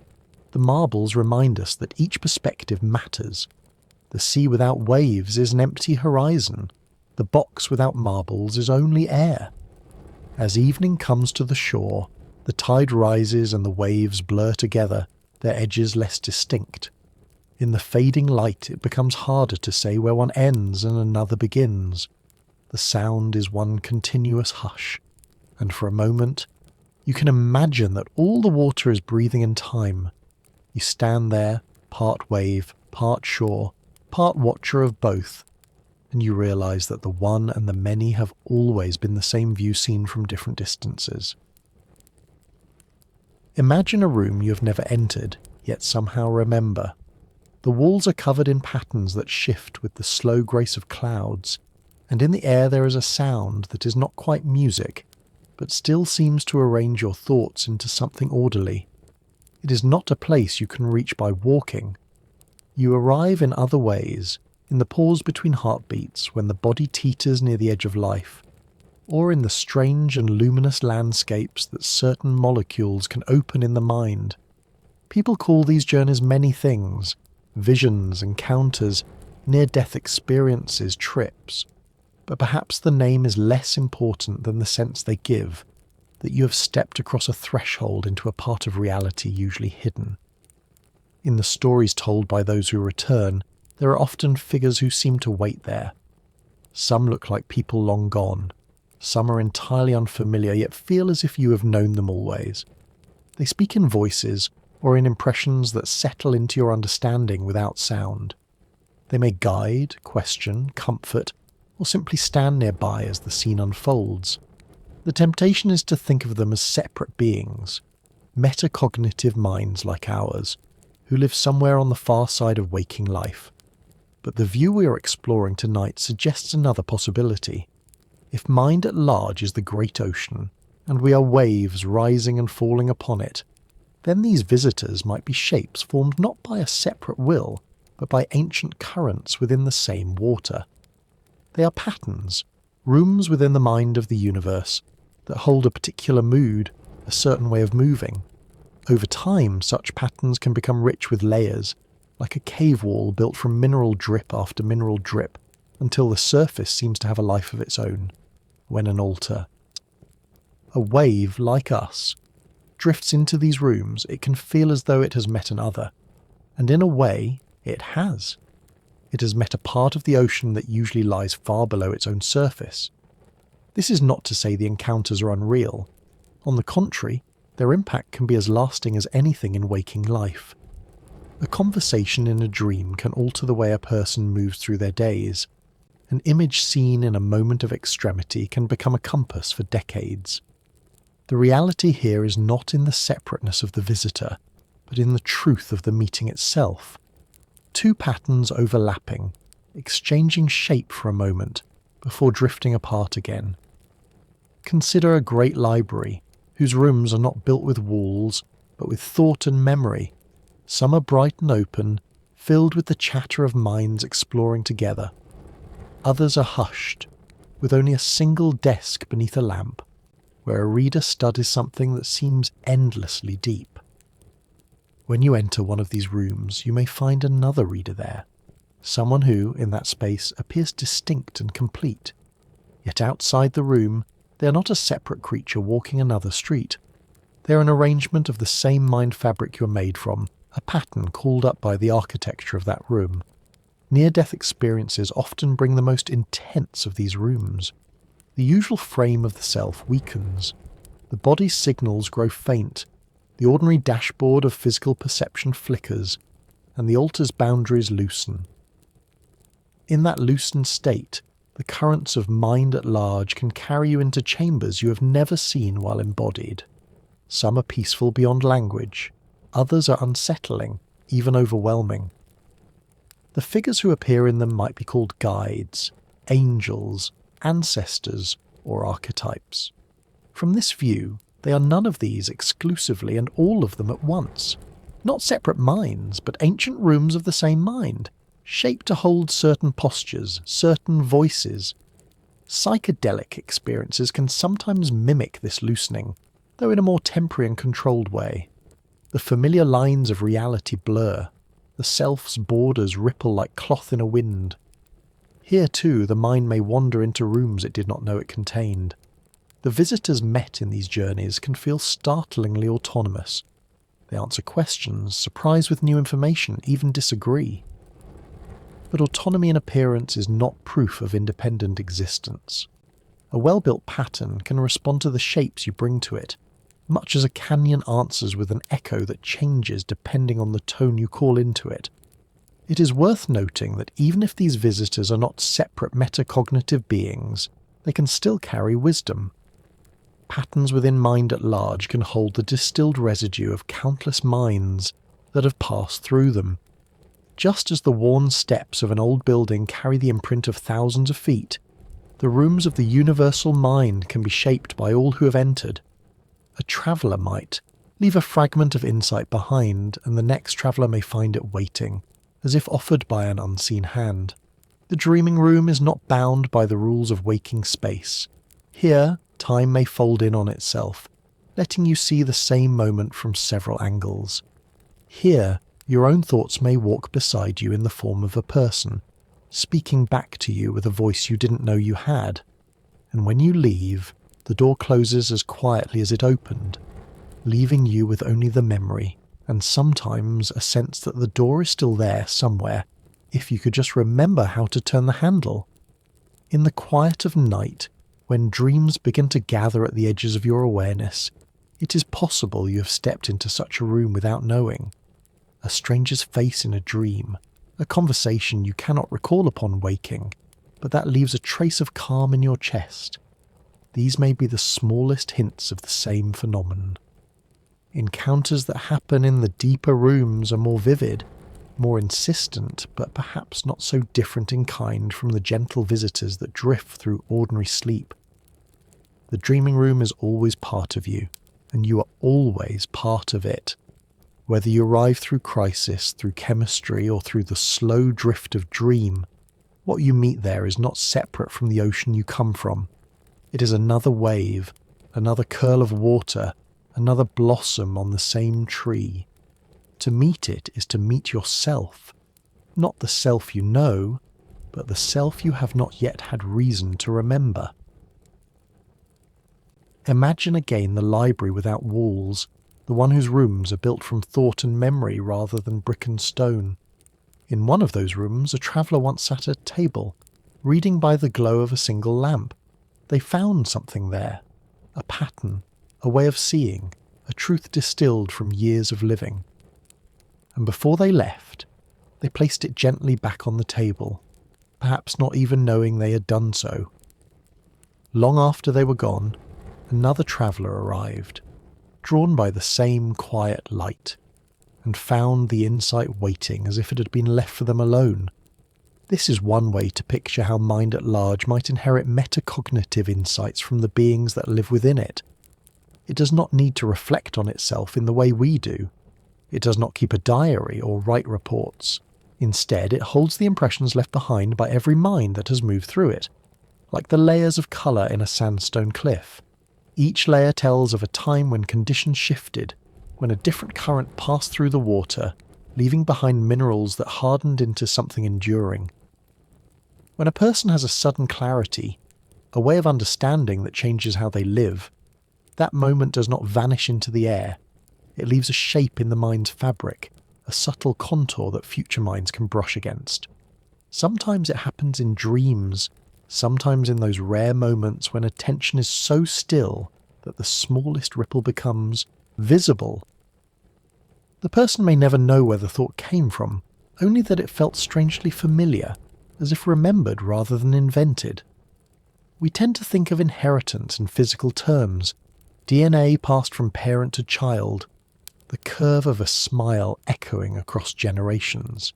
But in a mind-like universe, inheritance can be mental as well, not through a single family line, but through the shared ocean of experience itself. A pattern once learned can become part of the ocean's undercurrent, carried far beyond the life that first shaped it. Picture a forest floor after autumn. The leaves have fallen, layering the ground with colour and texture. Underneath, the soil is changing, enriched by what has settled there. When spring comes, the new growth draws on that richness, even though the tree that dropped those leaves may be long gone. In the same way, the insights and understandings that arise in one mind can become part of the fertile ground from which others grow, even centuries later. This process does not require the mind at large to decide what is worth keeping. Just as the ocean does not choose which shells to leave on the shore, the universal mind does not filter its deposits. It simply holds whatever has passed through it, and the patterns that fit well with its underlying structure, the archetypes it tends to revisit, are the ones most likely to resurface. Some are practical, ways of navigating conflict, ways of finding balance in uncertainty. Others are more like seeds for wonder, the intuition that beauty and truth are somehow aligned, or that compassion is a strength rather than a weakness. It is tempting to imagine mind at large as a kind of ancient archivist, deliberately arranging the shelves and placing the most valuable works where future readers will find them. But this is where we must be careful not to give it our own habits of thought. The inheritance it offers is not curated in the way a human library is. It is more like the patterns in a coral reef, built slowly, layer upon layer, by countless small lives whose individual purposes were simple, yet whose combined work becomes something vast and intricate. And yet, the effect can feel as though it was meant for us. You might be walking through a difficult time and find, unbidden, a thought that steadies you. You might read an old poem and feel it answering a question you did not know you were asking. These are the moments when the patterns left by other minds align with your own. like two melodies weaving into a harmony. The one who left the pattern may never have known your name, you may never know theirs. But the meeting happens all the same. This kind of inheritance means that no insight is truly isolated. Even if it is never written down, never spoken aloud, it can still leave a trace in the deep water. Others may stumble across it years later, carried to that spot by currents they cannot see. And when they leave, they may carry away a new variation, adding their own inflection before letting it drift on again. Perhaps this is why certain ideas seem to emerge in many places at once, as though the time had simply come for them. The conditions align, the patterns in the deep water rise toward the surface, ready to be caught by whichever minds are prepared to receive them. It can feel like coincidence or like fate, depending on the story you prefer, but in either case, it is the same current moving through many waves. There is a quiet comfort in knowing that our thoughts can outlive us in this way, not as our personal possessions, but as gifts we have returned to the ocean. What we learn, we leave behind, whether we mean to or not, and what we find, we carry forward, whether we recognise its origin or not. In this sense, every moment of genuine understanding is both an arrival and a departure. We arrive at it through the work of others, and we depart from it by leaving something of ourselves within it. If you think back to the dreaming room, you can see how this inheritance plays out there as well. The visitors met in those spaces may speak words first shaped by minds, long dissolved back into the whole. The gestures they make, the comfort they offer, may be echoes of kindnesses enacted countless times before. You're not speaking to a person in the ordinary sense, but you're not imagining them either. You're meeting the distilled presence of many lives, gathered into a form the room knows how to hold. And when you leave, perhaps you too leave something behind. Not a deliberate offering, but the natural trace of having been there, like the warmth a body leaves in the air after standing in a sunlit corner. Someone else may pass through later and feel it, not knowing whose warmth it was, only that it feels like home. If you stand at the edge of a quiet stream and look down into the water, you might see a stone lying just beneath the surface. You could pick it up, hold it in your hand, feel its weight, its coolness, the rough patches along its edges. You might say without hesitation, this is a rock. And yet the truth is softer than that. The rock is not a single, unchanging thing. It is made of grains pressed together, each with its own story of pressure and heat and time. If you wait long enough, water will carry those grains away, one by one, until there is no rock left to hold. What you called a rock was really a moment in the life of a collection of particles, a snapshot in a story that began long before you saw it, and will continue long after. We live surrounded by such moments. The chair you sit on, the table where you place your cup, the walls that hold back the air outside, all of them are processes, not permanent objects. They are patterns we give names to so that we can talk about them, trade them, repair them, or remember them. The names make it easier to navigate the world, but the boundaries they describe are not written into reality itself. They are lines we have drawn, useful and meaningful, but not absolute. This way of seeing can feel strange at first, because names have a solidity that physical things sometimes lack. A word can seem more certain than the object it refers to. You can say rock and feel as though you have captured something enduring, even as the actual rock wears away in the rain. But the name is a kind of story, and stories have their own life, one that depends on the storyteller as much as on the subject. Philosophers have wandered in and out of this territory for centuries. Frege and Russell built careful systems to explain how words connect to the world, as if mapping the threads between thought and thing. Bradley suggested that the connections might be more tangled than we care to admit. Schopenhauer, looking through a darker lens, saw the named world as a veil drawn over a deeper, restless will. But we do not need to follow them into every corridor of their debates tonight.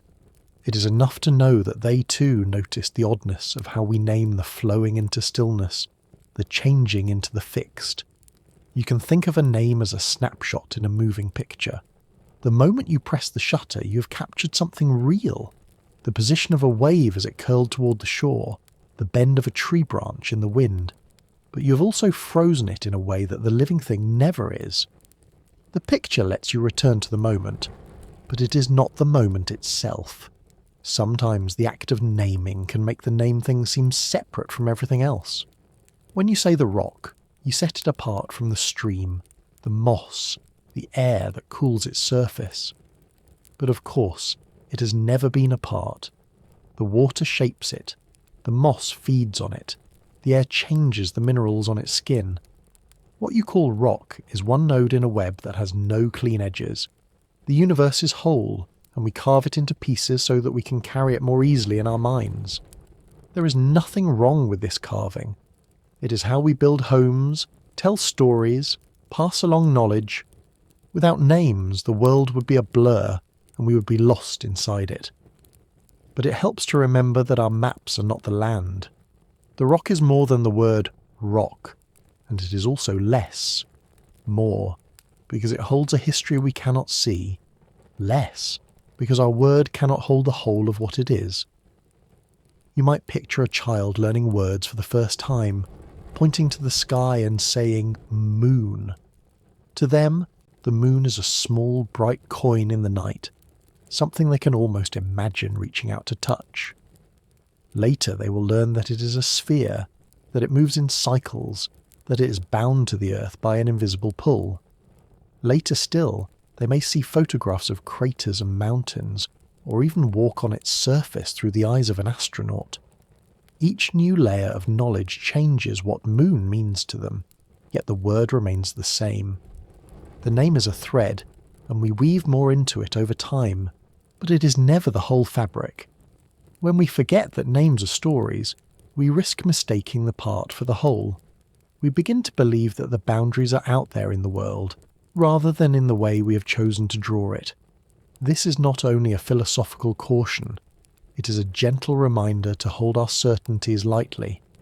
To see that the rock in your hand is not really a rock is to make space for it to be part of something larger.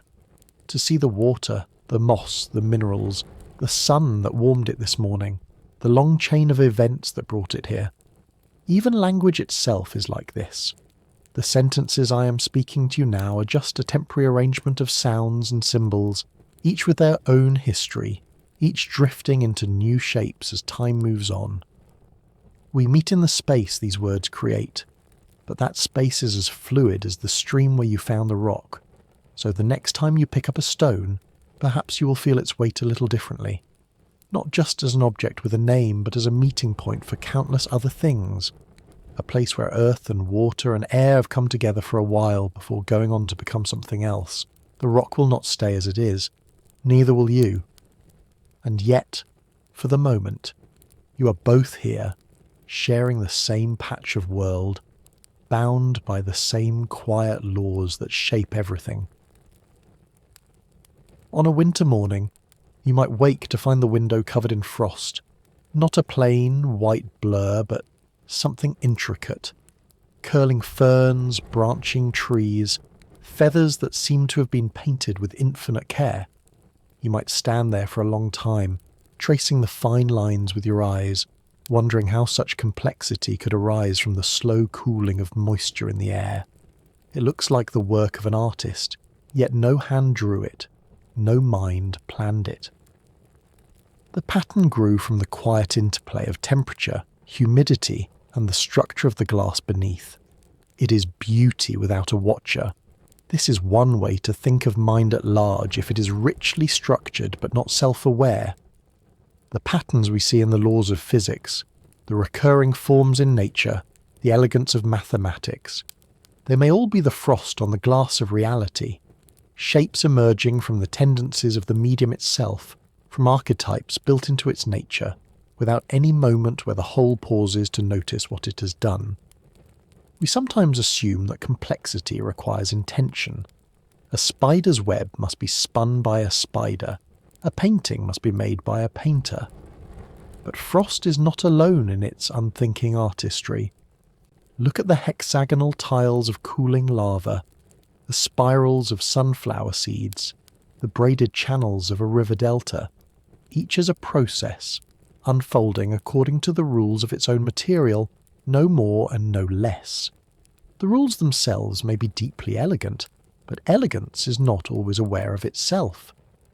In a mind-like universe without metacognition, the same could be true on the grandest scale. The archetypes, symmetry, rhythm, growth, balance, would still shape what arises. They would still give rise to galaxies with arms that spiral, to shells with world interiors, to the branching veins of leaves and lungs. But there would be no cosmic narrator leaning over the process, no master plan.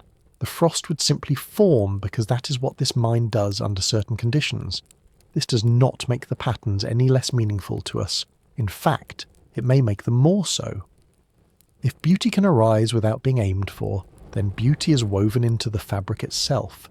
It is not an extra, not a rare byproduct of some higher goal, but a natural expression of what the whole is capable of. We are the ones who witness it, who give it names, who feel the quiet pleasure of recognizing it again and again in different forms. Imagine walking through a forest after rain. Drops cling to the tips of pine needles, each reflecting the world upside down. The arrangement of those drops, their size, their spacing, the way light breaks through them, is not the result of any mind calculating where they should be. And yet, when you step back, it feels as though the forest has dressed itself in jewels. You might stop and look for a while, not because the forest wants you to, but because you are the kind of being who notices. If mind at large is like this, then we are its way of noticing. We are the eyes that open inside the frost, the ears that hear the wind move through the branches.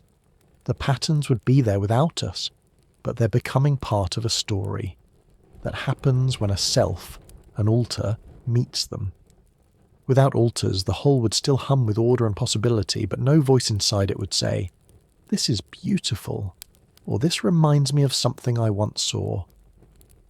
It can be strange to picture such a mind. When we think of minds, we think of awareness, of the loop that turns back on itself to reflect. But the universe may not work that way. Its structure could be as unconscious as the steady beat of your own heart while you sleep, as the slow repair of cells you never think about. That would not make it mechanical in the cold sense, just untroubled by the need to know itself. Frost does not worry if its edges are uneven. Rivers do not fret over the precision of their braids. The patterns of mind at large could be like that, not careless, but free from the tightness that comes with watching oneself too closely. There is a lightness in imagining such a mind, one that is busy with the endless play of forming and dissolving, not because it seeks an outcome, but because it cannot help doing what it does. And when you step back to see the whole, the frost, the lava flows, the spiral galaxies, the human laughter, you might feel that you're looking at a work of art that never needed an artist. The absence of a watcher does not mean the absence of wonder. If anything, it leaves the patterns free to unfold in ways we might never have chosen, giving us the gift of surprise. The quiet mind of the universe may never say, "Look what I have made." But we can. We can be the ones who notice the frost on the glass, who see in its branching forms a reflection of branching rivers, of branching neurons, of branching choices in a life. We can be the echo of patterns that would otherwise remain unspoken, the voice that carries them into story before they melt away.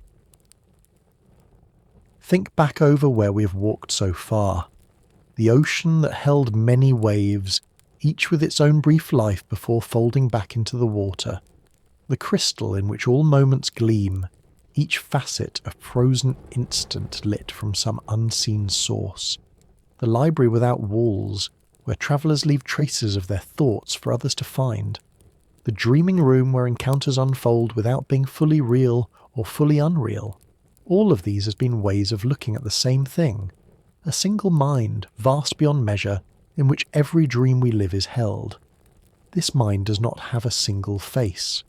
At times it feels like an ocean, restless and calm at once. At other times it feels like a garden, where forms bloom and wither, seeded by patterns older than we can trace. It can appear as a hall of mirrors reflecting reflections, or as a landscape we walk without realizing it is made of thought. What changes is our perspective, not the mind itself. Inside it, there are dreams shaped by the deep archetypes we have spoken of. The circle, the spiral, the branching path. These are the forms that recur across scales and stories, from the spiral arms of galaxies to the curling of a fern, from the winding of a river to the structure of our own DNA. They are the threads that weave through every dream, no matter who is dreaming it. And yet, the mind that holds all dreams need not be aware of them as we are aware of ours. Its dreaming is more like the slow flow of a current, carrying leaves downstream without counting them. Within it, alters arise, separate streams of experience, like whirlpools that have spun off from a larger river. Each of these streams may hold beings who become aware, who look around and begin to ask questions. We are one of those streams. When we ask what the universe is, when we search for truth, when we map the patterns of mathematics or measure the slow drift of time, we are like dreamers trying to understand the dream from within. Our maps and theories are part of the dream, shaped by the same archetypes that shape the rest. Even our sense of past and future is part of the structure, a way the mind files its moments, like books on a shelf. From the viewpoint of the crystal of eternity, all these dreams exist at once. Your first memory, the last moment you will know, and everything in between, all are facets in the same whole, lit differently depending on where you stand. This is why truth can feel absolute from one perspective and shifting from another. The mind holds every version, but we walk one path, through it, one turning of the page at a time, and as we walk, we leave traces. Not just in the physical sense, footprints on a trail, marks in stone, but in the deeper fabric of the mind itself. Every thought, every kindness, every insight changes the shape of the dream, however slightly. These changes can ripple outward, touching other dreams in ways we may never see. A moment of clarity you have today might be the seed of an idea in someone far away, or far in the future. This shared space of dreaming is why certain truths appear in many times and places. Compassion as strength, beauty as a guide, the idea that everything is connected. These are not inventions of one culture or one mind. They are the shapes the dream returns to again and again because they fit its deeper structure. You might think of them as melodies the mind hums in its sleep, melodies that different dreamers hear and give their own words to. We might never know if the mind that holds these dreams is capable of turning its attention inward in the way we do. Perhaps it is content to let the dreams unfold without supervision, trusting the archetypes to keep the whole from unravelling. Or perhaps what we call our own awareness is, in some small way, the mind's own, localised, limited, but still part of its deeper knowing. In that case, every act of noticing, every moment of understanding, would be the universe briefly watching itself. Even if it never watches as a whole, the dreams themselves are still bound together. Every galaxy, every tree, every breath you take is part of a single unfolding. There are no true boundaries between them, only the ones we draw for the sake of telling the story. The rock and the stream, the frost and the window, the dreamer and the dream, all are segments of the same vast pattern, separated only by the way we choose to see them. There is a gentle humility in knowing this.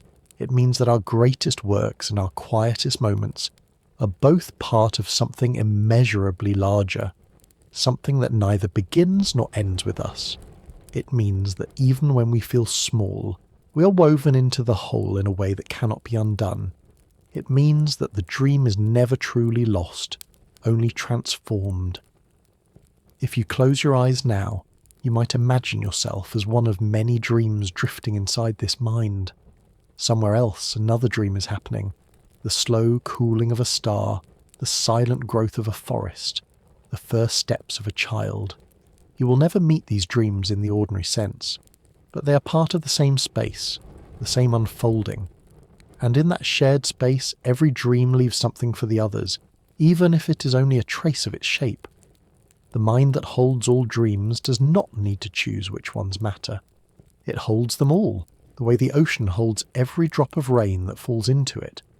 Some may vanish quickly into the depths, others may travel far on the surface before dissolving, but none are wasted and none are alone. There is a comfort in letting certain questions remain open. Some are too large to fit in the palm of the hand, too deep to see the bottom of. You can lower a lantern into them and watch the light fade, but you will never find the end. And maybe that is all right. Maybe the point was never to reach the bottom, but to learn how to sit beside the water's edge and listen to its quiet sound. The question of whether the universe thinks is one of those lantern into the deep questions. We have walked together through images and possibilities, oceans and crystals, frost and rivers, libraries without walls. We have seen how patterns can form without a watcher, and how the mind that holds all dreams might be aware only through the lives within it. We have played with the thought that our own moments of noticing are the universe noticing itself, but we have also allowed for the possibility that it never notices at all, and still remains full of shape and meaning. If there is no single answer, then the mystery becomes part of the landscape. You can carry it the way you might carry a smooth stone in your pocket, turning it over in your fingers when you want to feel its coolness, then letting it rest again. Some nights, the stone might feel heavy, as if it is pulling at you to be solved. On other nights, like this one, it can feel like an anchor in calm water, something to keep you gently still. Look around your own life for a moment. The room you are in, the quiet objects near you, the dimness of the air. These too are parts of the whole. Nominal segments, as we said, but also more than that. They are pieces of a pattern whose scale you cannot see in full, but whose texture you can touch right now. You do not need to name them to be part of them. You can simply breathe and know that you belong to the same unfolding. Outside, somewhere beyond the walls, frost may be forming on a window pane. A river may be cutting a new channel through sand. A distant star may be collapsing into something stranger than we can imagine. None of these events require you to be aware of them for them to happen, and yet by being aware at all, you have become one of the places where the pattern meets itself, where part of the dream folds back and says, "Here I am." It is tempting to reach for conclusions at moments like this, to say the universe must think, or must not think, to close the box and put it neatly on the shelf.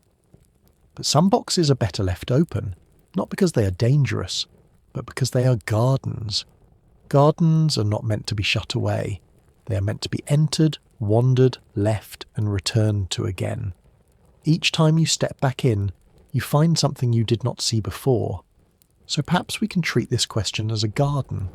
We can visit it on long walks of thought, linger among its ideas, and leave without uprooting anything. We can let it grow in the background, tended by time and by the quiet changes in the way we see this world. In this way, the question becomes not a burden to solve, but a place to rest. If you close your eyes now, imagine the garden in soft moonlight. The air is still, the paths are easy under your feet, and the shapes of the leaves are only half clear, as if they are waiting for the morning to show themselves fully. Somewhere in the distance, water moves, not rushing, not still, just moving. You walk without hurrying, without needing to arrive anywhere. The garden has no single centre, no gate that locks. It is always here, in whatever shape the dream gives it. And if the universe is a mind, then this garden is one of its thoughts, unfolding for a while before fading back into the whole. If the universe is not a mind, then the garden is still real, still worth walking in. In either case, you are here, breathing in the night air, hearing the soft hum of your own existence among the countless other patterns. The stars above are not watching you, but they shine anyway. The frost on the window does not know you are looking, but it still forms its delicate shapes. The ocean does not notice the waves it makes, but they still rise and fall. You too can be part of this, existing without the need to hold the whole picture, living without the need to solve every question. So let the question rest tonight. Let it sink a little deeper into the dark, where it can be quiet. You can visit it again another time. For now, the dream is still going, the garden is still open, and you are still here, safe inside the unfolding. Hello there, and thank you for walking this long road with me. Whether your eyes are still open, or you're already drifting into that soft place between waking and sleep, I hope the patterns we've traced together keep you company as you rest. If you wish to wander with me again, you know the way. There will always be another quiet path, another question to walk beside. Until then, sleep peacefully, little question in the dark,